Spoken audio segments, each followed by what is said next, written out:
আমি ফোন লাগাচ্ছি দেবাশিস বিশ্বাসকে, ফোনে রিং হচ্ছে। দেবাশিস বাবু নমস্কার, আমি রিপাবলিক বাংলা রিপোর্টার সুদীপ্ত বলছিলাম। তিনি কিন্তু ফোনটা ডিসকানেক্ট করে দিলেন, কেটে দিলেন। তো কাজে আছে সেখানে, কোথায় আছে? অডিটোরিয়ামে। ও অডিটোরিয়ামে আছেন, মানে উনি আজকে অন ডিউটি? না, এখানে নেই। ও এখানে নেই, অডিটোরিয়ামে কাজে আছেন।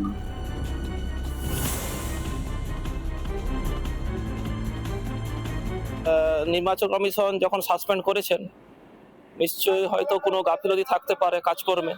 আর এ বিষয়ে সংবিধান প্রদত্ত যে ক্ষমতা বলে যে নির্বাচন কমিশন সিদ্ধান্ত নেবেন, সেটাই চূড়ান্ত।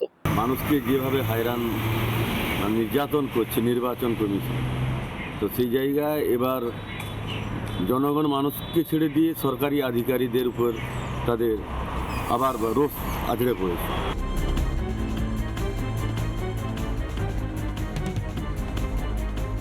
রাজ্যের 7 AERO সাসপেন্ড, তার মধ্যে জলপাইগুড়ির ডালিয়া রায়চৌধুরী রয়েছেন এবং তার বিরুদ্ধে গুরুতর অভিযোগ উঠেছে যে বেশ কিছু নথি, বৈধ নথি না থাকা সত্ত্বেও বেশ কিছু নাম নাকি তিনি তালিকায় তুলে দিয়েছেন।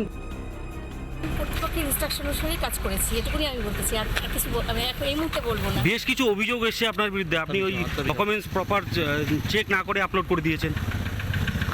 আমার তরফ থেকে আমি 100% দিয়েছি, এরপরে আমি আর কিছু বলবো না। তো সাসপেন্ড করলো কেন তাহলে? সেটা তো ওনারা বলতে পারেন। কর্তব্যের গাফিলতির অভিযোগে এই রাজ্যের 7 জন AEROকে সাসপেন্ড করলো নির্বাচন কমিশন। আর 7 জনের মধ্যে 2 জন আধিকারিক রয়েছেন ক্যানিং পূর্ব বিধানসভা এলাকায়। বিজেপির ইন্ধনে নির্বাচন কমিশন যেভাবে 7 জন AEROকে সাসপেন্ড করলেন, এতে তারা পশ্চিমবঙ্গের অ্যাডমিনিস্ট্রেশনকে চমকানো বা ধমকানোর চেষ্টা করছেন। দীর্ঘদিন ধরে এই চক্রান্ত দিল্লির জমিদারদের চলছে।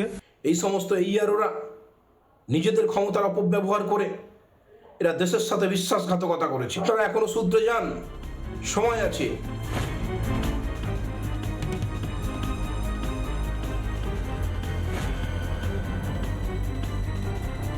ইলেকশন কমিশনের আইনে থাকা সত্ত্বেও ইলেকশন কমিশন এতদিন চিফ সেক্রেটারিকে অ্যাডভাইস করছিলেন। পুরো SIR প্রক্রিয়াতে প্রথম ইলেকশন কমিশন তার পাওয়ার এক্সারসাইজ করেছে।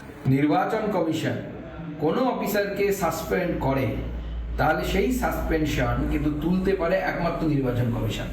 অতএব আপনাদের নিজের চাকরি নিজের হাতে।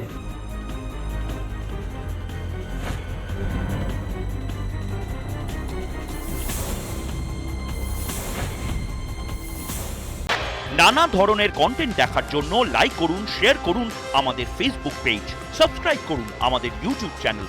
পাশাপাশি অন্যান্য ব্রেকিং নিউজের জন্য অবশ্যই চোখ রাখুন রিপাবলিক বাংলায়।